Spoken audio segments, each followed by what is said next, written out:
Hola a todos.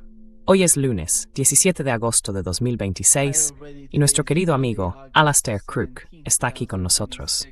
Bienvenido de nuevo, Alastair. Muchas gracias. Siempre es un placer acompañaros.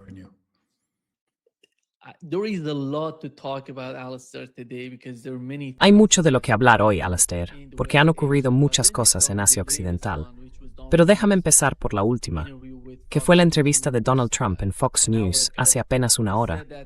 Dijo que si Omán, el gobierno de Omán, se interpone, los bombardearemos. Dijo algo desagradable sobre Omán, pero no quiero mencionarlo. Pero dijo que vamos a destruir Omán. Y el otro punto del que hablaba era que Irán debe izar la bandera blanca de la rendición, que se están muriendo. Esa es la percepción. Anoche hemos sabido, por Marjorie Taylor Greene, que publicó en X, que están hablando del uso de bombas nucleares. Esta es la situación en la que estamos. Me preguntaba, ¿cuál es tu valoración? ¿Qué está pasando en Washington? Porque, en gran medida, ellos están controlando toda la escalada, ya que Irán simplemente está observando lo que ocurre en Washington para responder a ello. ¿Qué está pasando en Washington, a tu juicio?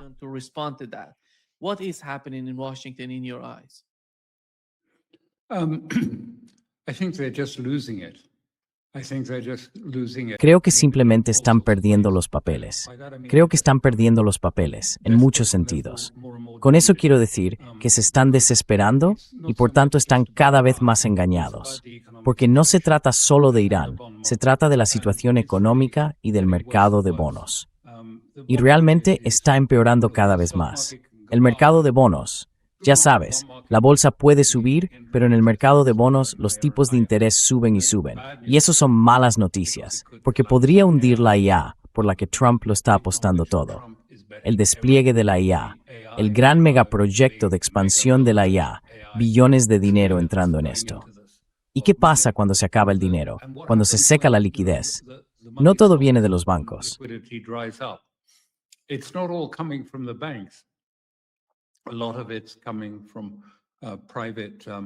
Gran parte procede del crédito privado, del capital riesgo, del sistema bancario en la sombra. Así que mucho viene de esos ámbitos. Y recuerdo que el responsable del BPI dijo no hace mucho, le oí decirlo, y acababa de jubilarse del Banco de Pagos Internacionales, que es una organización internacional. Dijo, mire, ahora mismo los bancos, quiero decir, están más o menos regulados. Hablaba principalmente de los bancos estadounidenses. Dijo, pero cuando entras en el ámbito del capital riesgo y del crédito privado, eso representa ya la mitad de la estructura de concesión de crédito en Estados Unidos.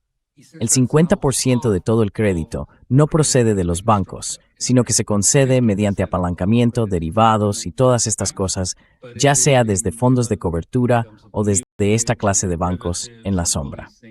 Either from hedge funds or from these sort of shadow banks. And then he added, and we haven't a clue. Y luego añadió, no tenemos ni idea de lo que está pasando ahí. No sabemos qué está pasando ahí. E insinuó que pensaba que allí estaban ocurriendo bastantes cosas no muy buenas. Así que cuando lo piensas en esos términos, ya sabes, quiero decir, sabemos que la mayoría de estas personas están comprando ETF apalancados 3 veces sobre productos de inteligencia artificial. Así que ya están apalancados 3 veces de forma estructural. Apalancados 3 veces. Por supuesto, si sube un poco, ganas 3 veces más. El beneficio es 3 veces mayor. Si sube un 3% o lo que sea. Pero claro, si Bohr hay un desplome, no pierden 3%, sino un 9%. Then you're not losing 3%, you're losing 9%. That's the effective leverage. Ese es el apalancamiento efectivo. Pero quienes compran estos fondos cotizados con un apalancamiento de 3 veces están obteniendo en realidad más apalancamiento para comprar ese fondo apalancado 3 veces. Así que, si hay un problema de liquidez, si hay un problema de crédito, las consecuencias pueden ser bastante graves. Lo dejamos así, pero en realidad podrían ser muy, muy malas. Y está el mercado de bonos. Todo está ligado a Japón y al desplome del yen, porque eso es crucial. También a otros mercados que quiero decir en muchos sentidos están prácticamente en quiebra, pero el yen es crucial. Creo que Japón posee alrededor de $1,4 billones en bonos del Tesoro de Estados Unidos. El yen está perdiendo valor. Intentaron apuntalarlo. Lo hicieron. They tried to bolster it. They did that. Besant started selling. He didn't sell. Besant empezó a vender. No vendió dólares. Con un poco de picardía, vendió euros para comprar yenes, en vez de vender dólares. No creo que al BCE le hiciera mucha gracia porque no les informaron ni les dijeron nada. En fin, están intentando sostener eso. Pero de nuevo, por lo que entiendo, el valor está volviendo a caer. Así que quiero decir, ¿qué van a hacer? Porque ahora mismo los tipos de interés a largo plazo suben en Japón, algo que no había ocurrido en 20 años o más, tras estar estancados en cero. Quiero decir, va a tener impacto. Y lo que estamos viendo es que los tipos de interés a largo plazo están subiendo en todas partes al mismo tiempo en muchos países diferentes. Así que creo que están desesperados. Y su desesperación tiene que ver principalmente con salvar el proyecto de IA, en el que Trump se lo está jugando todo, el futuro de la economía estadounidense. Es el proyecto de IA no tiene sentido. And the AI project doesn't make sense. I'm not a Wall Street Sabe, yo no soy de Wall Street, no soy en absoluto un tecnócrata de ese tipo. Pero sencillamente, la cantidad de dinero que están invirtiendo en estos centros de datos y en todos los productos no está dando rendimiento. No hay beneficios, no hay retorno de la inversión. Quiero decir, algo mínimo, un 3%, algo así. Y sin embargo, están metiendo 500,000 millones aquí. Y además incluso los mercados están empezando a pensar que todo esto es un poco sospechoso, porque Amazon presta a Microsoft, que presta a Anthropic o a quien sea. Y todos lo registran como ingresos o beneficios, cuando en realidad es el mismo dinero dando vueltas en círculo. Quiero decir, recuerda al auge de las .com de hace algunos años. Así que creo que están muy desesperados con todo esto. Y esa es su prioridad principal. So I think they're very desperate about all of this, and that's their primary. But it's making them, very. Pero eso les está poniendo muy nerviosos, ya sabes, tensos, alterados, erráticos. No había visto eso que decías, que Trump había mencionado. Pero sí sabemos que tuvieron una reunión, creo que fue el sábado, ¿no? Llamaron a todo el mundo a Camp David y allí celebraron una reunión. Y luego Marjorie Taylor Greene publicó un tuit diciendo, no, esto no es una especulación, es real, lo sé. Ahora bien, ¿significa eso que nos encaminamos hacia un ataque nuclear contra Irán? No lo creo. De verdad que no lo creo. Porque no es la primera vez que se plantea, por lo que entiendo, de personas con conocimiento directo, más o menos de esto. Y los militares dijeron, de ninguna manera, esto es imposible. Es un crimen de guerra, va en contra de las normas militares y no se nos permite permitirles cometer crímenes de guerra. We are not allowed to allow you to commit war crimes. Ultimately, of course, as I understand it, but you'd have to ask some. En última instancia, claro, según tengo entendido, aunque habría que preguntárselo a algún experto estadounidense, el presidente puede imponerse al jefe de gabinete, pero sería algo de gran calado, y el gabinete lo aceptaría. Quiero decir, son cuestiones importantes. Entonces, ¿qué va a pasar en Irán? Yo simplemente no creo que Estados Unidos tenga ahora los medios para emprender una gran guerra contra Irán. No creo que tenga combustible, aparte de los misiles interceptores. Porque no olvidemos que este destilado medio que falta en las refinerías puede refinarse como diésel o como queroseno, pero no ambas cosas al mismo tiempo. Es una cosa o la otra.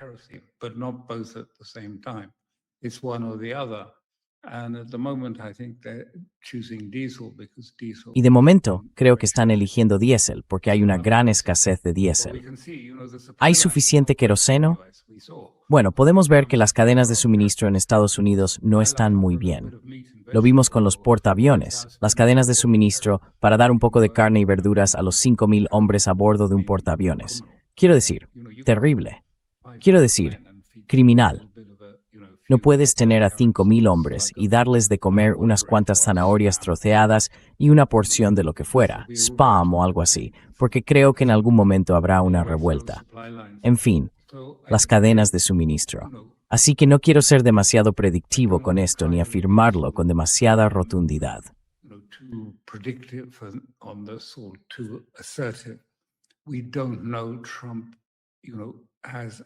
No lo sabemos. Trump, ya sabe, tiene las facultades mentales mermadas. Nunca se sabe qué puede salir de esto. Es una situación muy peligrosa. No sabemos por qué ha entrado en guerra con Irán. Iba a decir, si me permite, solo una cosa. Estaba en nuestro Substack de esta semana. Escribimos sobre el informe de Shmuel Meir, que ya habíamos visto. Procedía de círculos del ámbito militar, de defensa y de inteligencia en Israel. Fue Eisling quien lo vio y dijo, mira, ya sabes, mira lo que está pasando. Es casi como si estuvieran intercambiando mensajes y se estuviera produciendo una especie de pensamiento de grupo.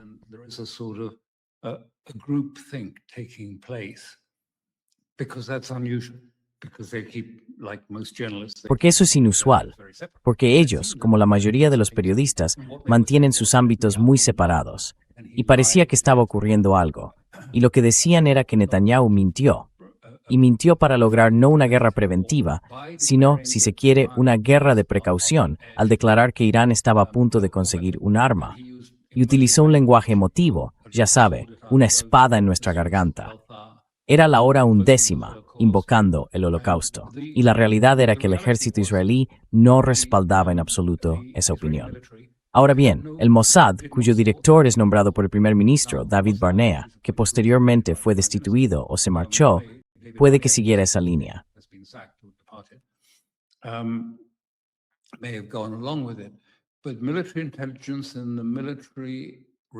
Pero la inteligencia militar y el grupo de inteligencia de investigación militar también dijeron, no tenemos absolutamente ningún indicio de una amenaza inminente por parte de Irán.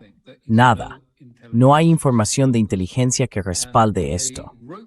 Y se lo comunicaron por escrito al gabinete. Y dijeron, esto ha salido a la luz en investigaciones posteriores de periodistas que hablaron con personas de la comunidad de inteligencia y seguridad en Israel, que no había pruebas de ello.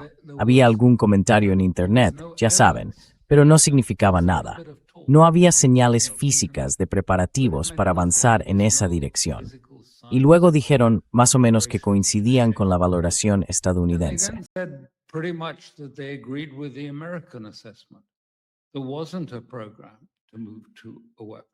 No había un programa para avanzar hacia un arma nuclear. No había un programa de armas nucleares en marcha, e Irán no estaba a punto de dar ese paso. Así que, en gran medida, compartían la postura que defendían los estadounidenses, y eso fue lo que escribieron al gabinete. ¿Qué ocurrió? En realidad nadie lo sabe.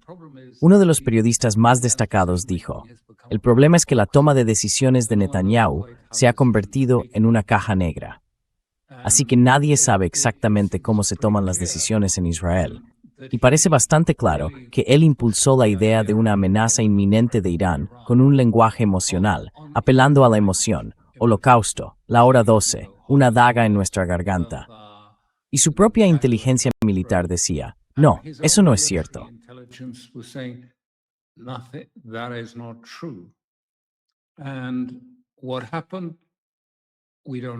Y no sabemos qué ocurrió. Pero investigaciones posteriores de estos grupos de periodistas que tienen muy buenos contactos y hablan con agentes de inteligencia en Israel y en otros lugares, dicen que llegado el momento no hubo ningún debate. No se debatió, ya sabes, sobre que esto fuera para la última fase, la segunda fase de la guerra. No se habló de la probabilidad de que Irán colapsara. De hecho, la evaluación aportada por la inteligencia militar era que había una probabilidad muy baja de poder hacer implosionar Irán por medios militares. Y dijeron que nadie se levantó para decir, miren, todo esto, ya sabe, Netanyahu ha tenido una fantasía con esto y con Irán. Esta es la parte principal de su libro.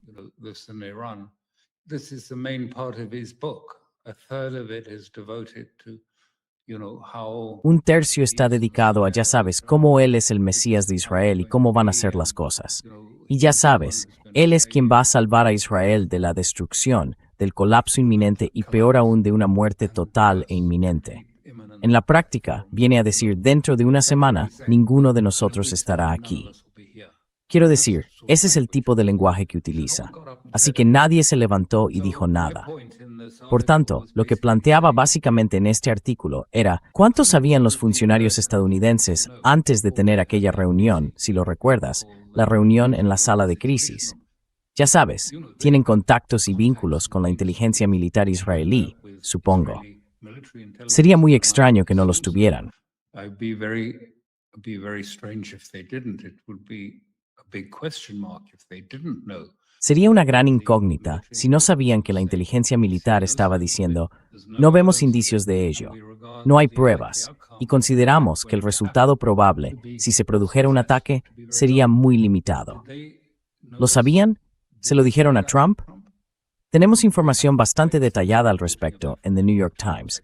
Creo que probablemente la ha leído, sobre aquella reunión en la sala de situación en la que Netanyahu presionó muchísimo a favor de esta operación, diciendo que sería una operación de 4 días y que era fácil. Así que sabía el equipo de Trump que dentro de las instituciones oficiales israelíes se estaba expresando una opinión contraria, ¿o no?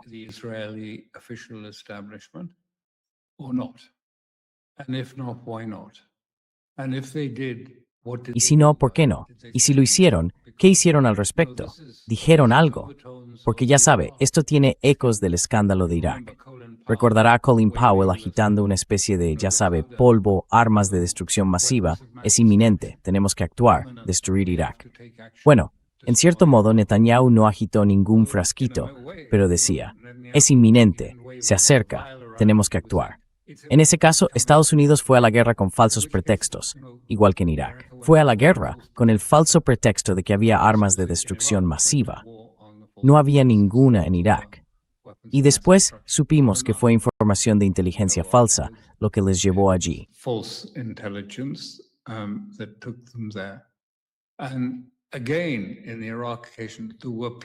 Y de nuevo, en el caso de Irak, había gente diciéndoles, ya sabe, diciéndoles a los responsables que no había información de inteligencia que respaldara la existencia de armas de destrucción masiva en Irak. Lo sé. Y luego, ya sabe, el jefe de inteligencia volvía de reuniones con Bush y decía, bueno, la decisión ya se ha tomado de todos modos, así que ahora tenemos que ajustar la inteligencia a esa decisión. Así que esto me parece casi una repetición de la situación de Irak. Por tanto, es muy grave. Y también es muy grave quién es responsable de esto. Creo que de aquí se pueden extraer 2 cosas.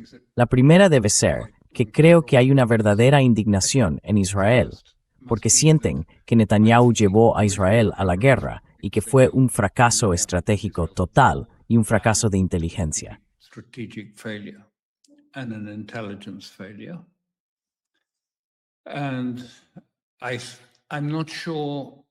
Y no estoy seguro.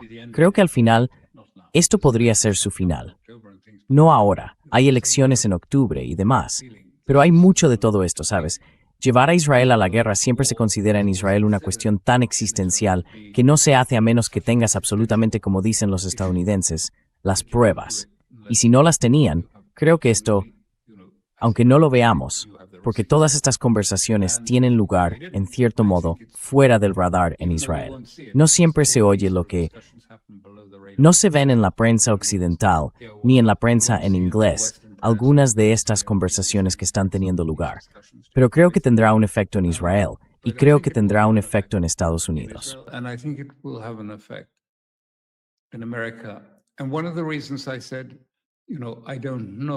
Y una de las razones por las que lo dije es que, bueno, no lo sé, pero creo que parte de esto debe de estar calando incluso en Washington. Esa sensación de que quizá nos han llevado a una guerra sin justificación. Así que no creo que aunque Trump lo propusiera, los funcionarios no opusieran resistencia. Porque todos los que están implicados en esa situación tienen responsabilidad. Sí, se puede decir que es el presidente quien pulsa el botón, pero en realidad también tienen responsabilidad todos los funcionarios que le asesoran o que no le asesoraron. Así que no sé si esto ocurrirá o no. Pero como digo, todo es realmente una especie de... Están en pleno colapso por la situación económica, por la situación política en Estados Unidos, por Japón.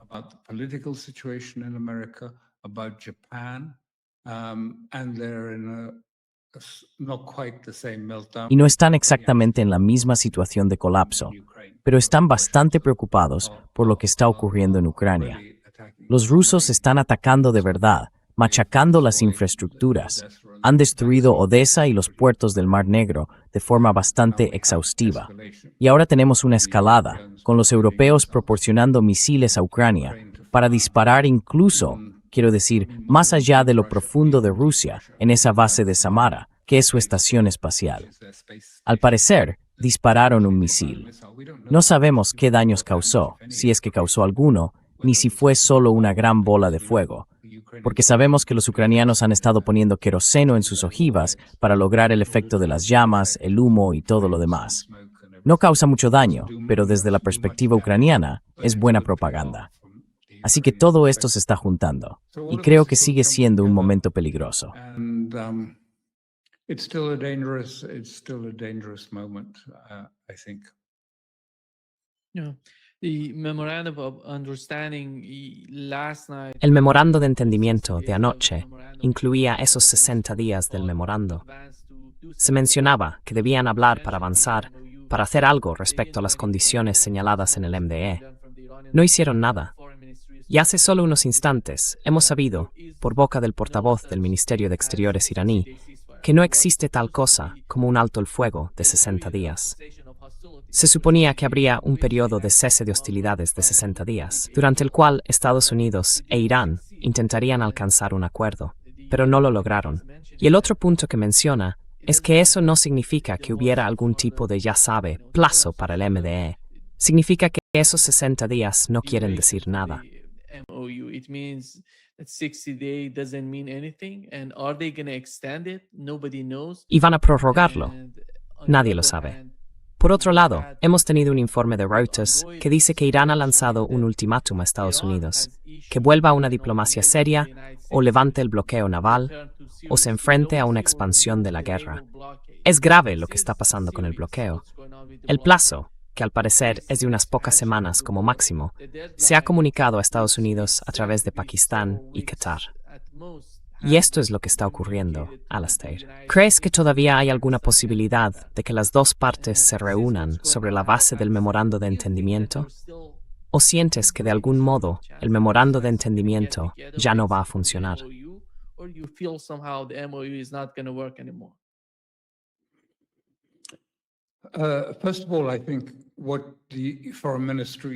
Ante todo, creo que lo que dijo el portavoz del Ministerio de Asuntos Exteriores y que usted ha citado es absolutamente correcto. Como sabe, he tenido que participar en varias de las llamadas negociaciones de alto el fuego. Normalmente en realidad no eran altos el fuego en absoluto, en el sentido de que hay algo implícito, unos compromisos implícitos en ellos. El documento del memorando de entendimiento es básicamente un marco de desescalada, mediante el cual, ante todo, se reducirán las tensiones y se frenarán determinadas zonas de conflicto para ver si la política era posible, si de ahí podía surgir algún tipo de solución política, que es algo bastante distinto. No es... Ya sabe, la gente piensa en un alto el fuego como algo que tiene condiciones y cosas así.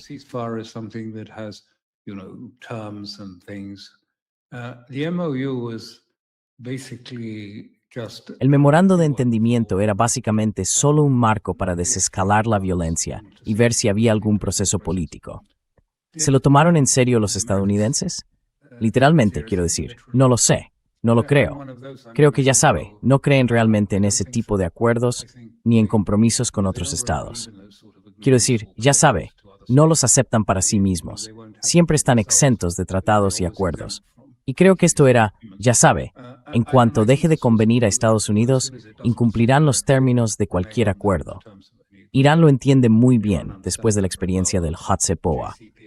Así que creo que probablemente el acuerdo del JCPOA que firmó Trump, ya sabe, fue realmente un engaño.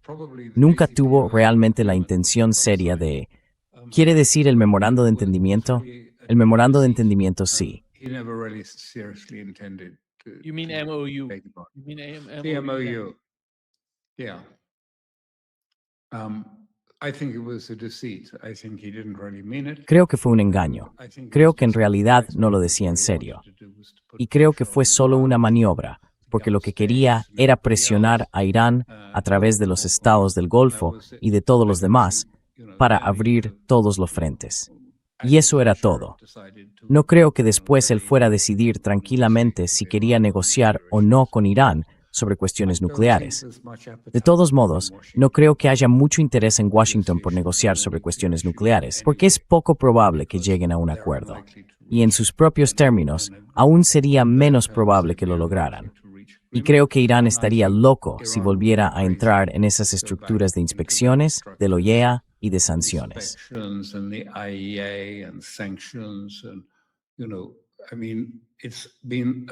Y ya sabe, quiero decir, durante todo este tiempo ha sido un asedio muy cruel contra el pueblo iraní. Y no creo que lo hicieran. Puede que haya gente en Irán que esté a favor de volver a unas negociaciones parecidas a las del Hassepoa, pero creo que es un grupo pequeño, y creo que el sentir popular va exactamente en la dirección contraria y con mucha fuerza. Así que no creo que haya posibilidad. Y creo que esa es la clase de valoración que está recibiendo Trump. Así que no lo creo. No creo que él fuera. No creo que ya sabe. Así que no creo que el memorando de entendimiento se considerara realmente vinculante para Trump en ningún sentido. Era solo un instrumento, un medio para llevar a Vance allí y decirles, abrid Hormuz. Eso es todo.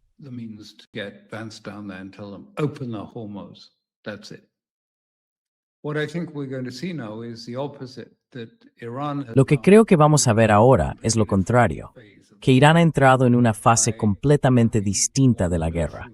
Habiendo ganado hasta ahora la guerra militar, va a presionar a Trump en lugar de permitir que Trump presione a Irán.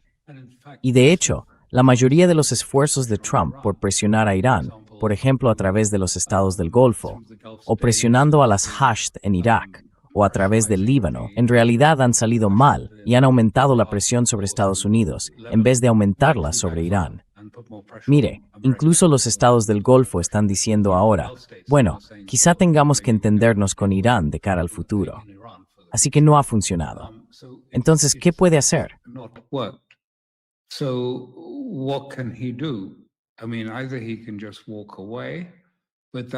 Quiero decir que podría simplemente marcharse, pero eso dejaría la economía en una situación muy precaria.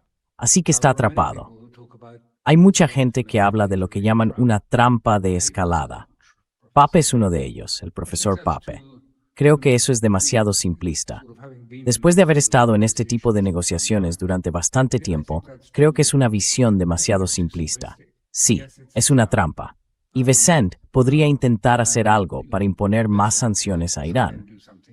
Pero eso no sacará a Trump del agujero en el que está, porque el problema tiene múltiples dimensiones, y también porque se ha vuelto mucho más imposible de resolver, ya que cuando era un memorando de entendimiento, básicamente se concebía como un proceso mucho más bilateral.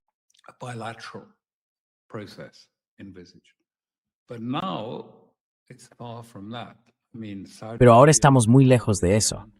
Quiero decir, Arabia Saudí está en guerra con Yemen. Arabia Saudí y Estados Unidos están atacando a las fuerzas de la resistencia iraquí. Irán está atacando a los kurdos en la zona de Erbil.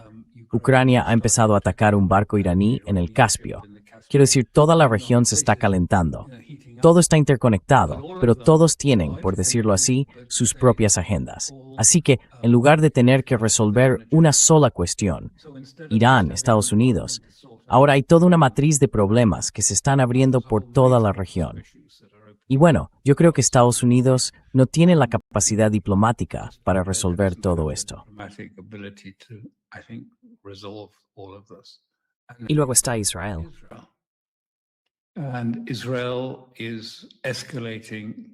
E Israel está intensificando visiblemente la situación en Cisjordania y en Gaza, pero de forma muy visible en Cisjordania, entrando las fuerzas de defensa de Israel o la policía para atacar los campos de refugiados de Cisjordania, no los campos de refugiados de Gaza. Y vemos indicios de que la derecha busca provocar otra Nakba, ya sea un ataque contra Al-Aqsa o un ataque para iniciar, si se quiere, una intifada. Alguna provocación que termine permitiéndoles, como desearían, expulsar a los palestinos de sus pueblos y ciudades y obligarlos a huir al extranjero. Quiero decir, es una situación terrible. Se puede imaginar que eso prenderá fuego a toda la región. Va a ser... Quiero decir, sé que gran parte de la región, los estados del Golfo, se encuentran ahora en una especie de estado algo comatoso, los estados suníes del Golfo. State at the moment, the Sunnis, Gulf states. But nonetheless, it will set the region on. Pero aún así, prenderá fuego a la región. Todo esto entra en la ecuación. Entonces, ¿qué pasa si hay un ataque contra Irán? ¿Qué pasa si Netanyahu decide hacer estallar la situación en Cisjordania? ¿Dónde dejaría eso a Trump? Esa es la pregunta. No tengo la respuesta, pero se pueden ver todos los problemas que están creciendo allí. Así que no sé qué va a hacer, pero Irán ha cambiado y está cambiando. Y eso ha sido muy importante. Quiero decir, cuando escuchas y ves lo que está ocurriendo con los jóvenes de Irán, ya os he hablado en programas anteriores de lo que está pasando. Pero creo que lo que realmente está ocurriendo es más importante. Los jóvenes iraníes parecen estar cambiando de verdad su forma de prestar atención al mundo que los rodea. Their disposition of attention to the world around them. They're no longer stuck in mechanistic Western thinking. Ya no están atrapados en el pensamiento mecanicista occidental de, ya sabe, algo es A o no es A. Están volviendo a antiguas formas de pensamiento que existen desde hace mucho en Irán, Ibn Arabi e Ibn Sina. La idea de ver con los dos ojos, de pensar de forma holística, de poder pensar todo conjuntamente a la vez. Y lo más importante, la imagen y el símbolo están volviendo al pensamiento de los jóvenes iraníes. Ya sabe, la vieja idea que surgió originalmente de Surawardi y que después también desarrollaron Ibn Sina y Mullah Sadra, en cierto sentido. El hecho de que se puede pensar a través de la imagen. Quiero decir, esto no era algo exclusivo de Irán, es anterior al mundo islámico. Y también estaba presente en Europa, que lo había recibido de diversas fuentes, de Egipto y de otros lugares. Various sources from Egypt and other places. But I mean, the point about image was. Pero quiero decir, la cuestión de la imagen era que, con una imagen, no te limitas a mirar el objeto. Cuando la miras, miras más allá, detrás, alrededor. ¿Por qué hay un claro en el bosque con una persona aquí? Y así se abre un espacio distinto, con más amplitud. Y si empiezas a cambiar, porque la manera en que organizas espacialmente el mundo que te rodea depende de tu estado mental, de la conciencia que tienes. Si empiezas a transformar tu conciencia, entonces cambia lo que ves y lo que aprendes. Y si empiezas a pensar de esa antigua manera iraní, empiezas a ver lo que hay detrás y empiezas a ver el mundo de otra forma. Y creo que eso está ocurriendo en Irán. Se está volviendo a formas de pensamiento anteriores. Y eso está generando ahora una gran energía y personas activas, personas que están pasando a la acción. People that are becoming active. And Y esto supone un gran cambio en la forma en que plantean su posición, su actitud hacia el mundo que les rodea. Quiero decir, ahora ven a Estados Unidos tal como es. Hace un año, muchos de ellos no habrían visto a Estados Unidos tal como es. Pero ahora, con una especie de cambio en su conciencia, una apertura, una toma de conciencia, ven con más claridad la situación geopolítica que probablemente antes no veían tanto. Y ven, como digo, que pueden empezar a pensar en todo a la vez, de manera conjunta, y entender el patrón de forma distinta a la manera occidental de pensar. Es, ya sabe, datos y luego concepto y conclusión, como una especie de tendedero. Y se dan cuenta de que pueden verlo todo en su conjunto, todo a la vez. Así que creo que algunas de esas ideas están cambiando y les dan la resiliencia y la fuerza que tienen los jóvenes, y su disposición a ver la continuidad y la comprensión que creo que siempre estuvieron ahí. an understanding that I think was always there. I mean, there are many people, commentators who disagree with. Quiero decir, hay mucha gente, comentaristas, que no está de acuerdo conmigo y dice, oh no, ya sabe, quizá Irán se está extralimitando, está yendo demasiado lejos. Yo no estoy de acuerdo. Creo que Irán siempre ha entendido que la disputa con Israel, la disputa con Estados Unidos, nunca se va a resolver mediante una discusión o hablando. Al final solo se resolverá de alguna forma en un campo de batalla, de una manera u otra. Así que creo que la gente ya está preparada para eso. Y creo que los dirigentes también lo están. Ha habido cambios en el liderazgo militar en otros lugares, así que me parece muy interesante. Está teniendo lugar una nueva fase y van a presionar a Trump.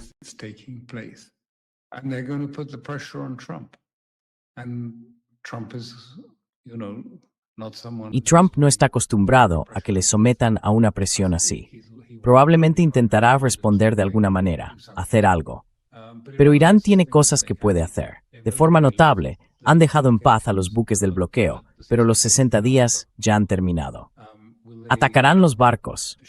Creo que Irán jugará bien sus cartas, a mi juicio, porque son cautos, siempre cautos, a la hora de pensar estas cosas. Quiero decir, sí, ya sabe, hundes un portaaviones o algo así. Quiero decir, esto es Pearl Harbor y todo el mundo se volverá loco. No hace falta hundirlo. Puedes simplemente lanzar un misil con cubierta y entonces sus aviones no podrán usarla. And then it's, aircraft can't use it. So what's the point of it? It's just a lump of steel sitting. Entonces, ¿qué sentido tiene? No es más que un montón de acero en el mar. Quiero decir, creo que tendrán algunos planes. Y si Israel se suma, creo, como le dije, que es poco probable, porque claramente hay dudas. Y ahora, diría yo, hay aún más dudas sobre cuál sería la estrategia de Israel. ¿Qué conseguirían? Nada. Quiero decir, no han logrado destruir la capacidad de misiles. De hecho, está creciendo, no reduciéndose. Entonces, ¿qué sentido tendría? Eso es lo que pienso sobre la próxima fase. No sé si tiene sentido para usted. The next phase. I don't know if that makes sense to you. It makes perfect sense to me. And both Tiene todo el sentido para mí, tanto en el caso de Irán como en el de la región. ¿Qué opina del nuevo acuerdo? ¿Pacto de defensa o pacto de seguridad o quizá pacto militar? No sé, como quieran llamarlo, entre Arabia Saudí, Pakistán y Turquía. ¿Contra quién va dirigido? ¿Es necesario tener un objetivo para este pacto de defensa? Se trata de una mentalidad defensiva, más allá de ir a la guerra o de emprender nuevas acciones contra algún país, Irán o Israel o quien sea. Por su parte, es una medida de disuasión. Creo que es algo nuevo en la región. No existía antes de que comenzara esta guerra. Es una nueva dinámica en la región. No sé, ¿cómo lo ve?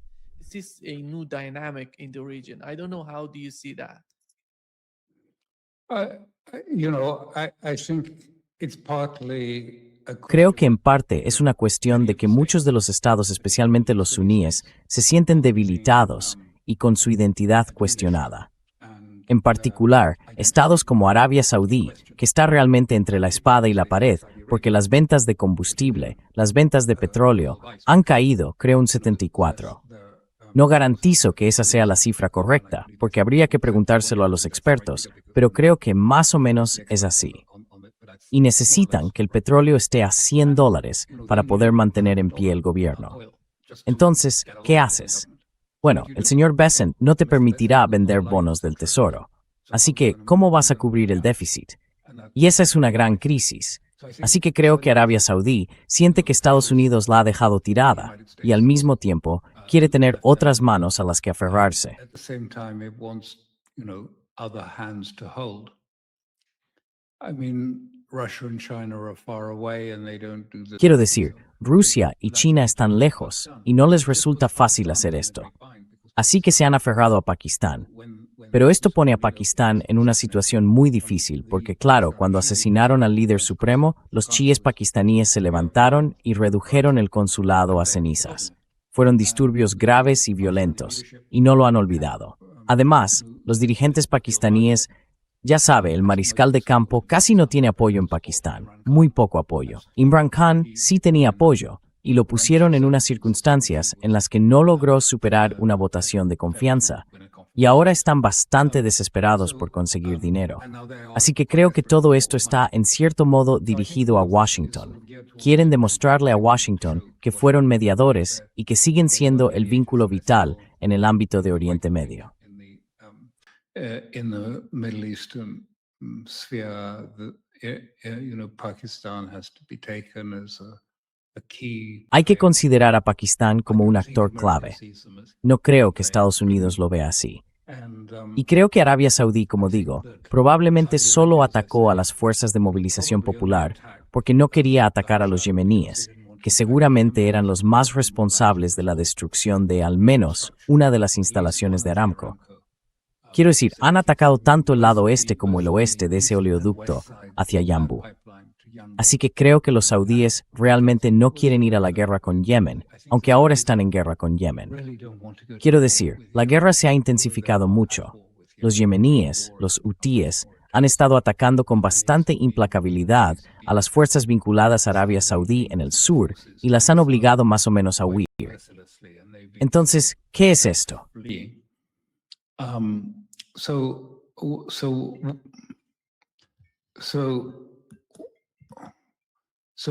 What is it? Entonces, ¿contra qué no va a entrar Turquía en guerra? Turquía no va a entrar en guerra. Turkey is not going to get involved in a war against.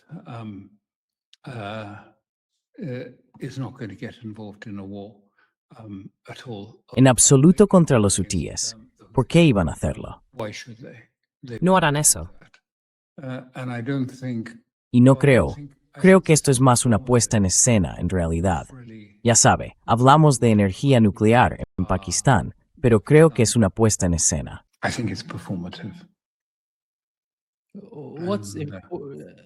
Alistair, what is significant in my opinion in Iran is that Lo significativo, en mi opinión, en Irán es que el nuevo liderazgo, el nuevo jefe del Consejo de Seguridad Nacional de Irán, fue jefe de los guardianes de la revolución durante toda la guerra entre Irán e Irak. Su doctrina, su manera de ver las cosas, es distinta de la anterior. Mohsen Rezai. No. Sí, no. Y ha sido asesor del líder supremo durante este último periodo. Así que ha estado muy implicado en todas estas cuestiones. Se produjeron cambios muy importantes, creo, en el Consejo de Seguridad. Y ya sabe, la postura más dura que salió del Consejo de Seguridad, el documento que emitieron tenía un lenguaje más duro. Y contenía otra novedad, porque en las conversaciones de los memorandos de entendimiento se hablaba de Líbano y de aliados. En este documento, el del Consejo decía sí, Líbano, Palestina. Yes, Lebanon, Palestine. Palestine for the first time was mentioned.